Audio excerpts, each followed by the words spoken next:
Olá, eu sou Guaraci Araújo e esse é o 27º episódio do Guia Politicamente Incorreto da Extrema-Direita.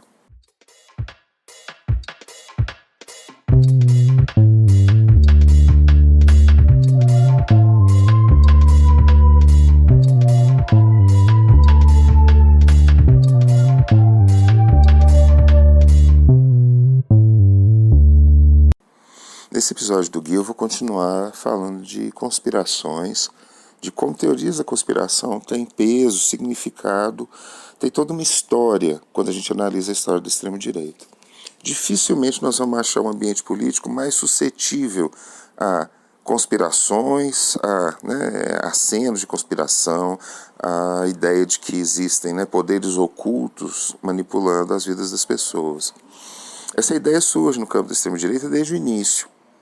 De fato, se a gente for analisar a história da extrema-direita, a gente percebe que ela tem o seu começo natural na Revolução Francesa e no cenário que a Revolução Francesa criou de debates. Haviam aqueles que a apoiavam e haviam aqueles que a criticavam veementemente. Dos críticos, houveram muitas linhas que surgiram. Uma dessas linhas é a linha da usurpação e da ilegitimidade. A saber, houve todo um conjunto de escritores, panfleteiros, debatedores, gente que participava de debates, que qualificou a Revolução Francesa como um processo de usurpação. Afirmaram, essas pessoas, que a Revolução Francesa de fato teria acontecido por conta de uma intensa movimentação de sociedades secretas que, não se expondo à luz do dia, ainda assim manipulavam os processos por trás, e seriam essas pessoas, essas sociedades que teriam dado a maior contribuição para o processo da Revolução Francesa, que consistiu numa derrubada da monarquia e da aristocracia. Claro, essa posição que vê a Revolução como usurpação, ela vai ser muito forte nos meios aristocráticos, e é nesses meios que a gente começa a observar a emergência de algo como o extremo-direitismo. Eu sempre insisto, a gente só pode falar dessas posições no mapa político a partir da Revolução Francesa, mas aqui nós temos um lastro claro. O extremismo de direita está muito ligado à recusa que foi realizada por aristocratas e por pessoas que tinham posições eminentes no chamado Antigo Regime, e a gente pode perceber reflexos disso depois. Um reflexo dessa percepção se apresenta na obra do historiador Reinhard Koselleck. Koselleck tem uma história de vida singular.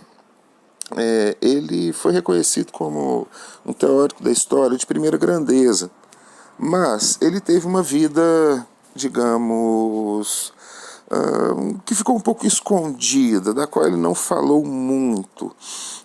Koselleck foi oficial da SS, ou seja, um participante, claro, do nazismo, prisioneiro de guerra do exército alemão.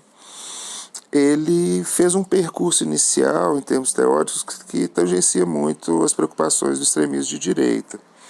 E o seu doutorado, a primeira obra que ele publica, que a gente conhece com o título de Crítica e Crise, é um reflexo claro disso. Nessa obra, o Koselleck, que foi orientado pelo Carl Schmitt, o jurista e pensador político que teve grande peso no início da presença nazista no poder na Alemanha, e dessa orientação e desse trabalho a gente percebe algumas conclusões, a gente chega a algumas conclusões. Koselleck vai fazer essa atribuição. Ele vai dizer que maçonarias, sociedades secretas tiveram uma gigantesca expansão na França pré-revolução, e que esse conglomerado de sociedades teria sido o real produtor da própria Revolução Francesa. Então vejam, o objetivo desse trabalho é retirar qualquer legitimidade do que a gente poderia chamar de a luta popular.